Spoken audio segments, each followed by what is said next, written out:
नमस्कार मंडळी. संजय गांधी निराधार योजना दिव्यांग बांधवांसाठी आनंदाची बातमी. आता दरमहा मिळणार तब्बल 2,500 रुपये पेन्शन. होय, राज्य सरकारने पावसाळी अधिवेशनात ही मोठी घोषणा केली आहे. या योजनेत 2-3 मोठे बदल करण्यात आले आहे. तुम्ही या योजनेचा लाभ घेत असेल तर व्हिडिओ शेवटपर्यंत नक्की बघा आणि आपल्या सहकार्यांना शेअर करा. 1 ऑगस्टपासून पेन्शन वाढ. याआधी ही रक्कम 1,500 रुपये होती, पण आता वाढ करून 2,500 रुपये करण्यात आली आहे. ही पेन्शन वाढ 1 ऑगस्ट 2025 पासून लागू होणार आहे. पेन्शन वाढ कोणाकोणाला लागू होणार ते आपण बघणार. ही पेन्शन फक्त सामाजिक न्याय व विशेष सहाय्य विभागातील संजय गांधी निराधार योजना, श्रावण बाळ सेवा राज्य निवृत्ती वेतन योजना, त्याचबरोबर इंदिरा गांधी पेन्शन योजना यातील दिव्यांग लाभार्थ्यांसाठी ही पेन्शन वाढ झाली आहे.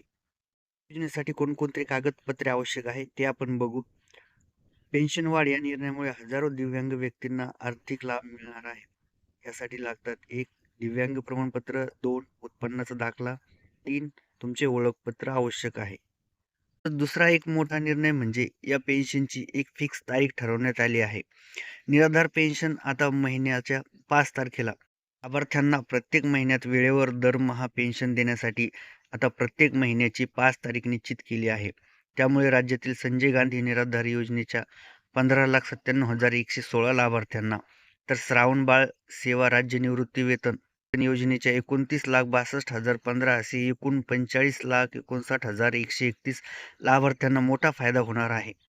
दुसरा मोठा निर्णय म्हणजे 1 ऑगस्टपासून हयातीचा दाखला घरूनच मिळेल. देशातील सर्व पेन्शनधारक आता घरच्या घरी LICच्या जीवन साक्ष ॲपद्वारे डिजिटल प्रमाणपत्र किंवा हयातीचा दाखला सादर करू शकतात.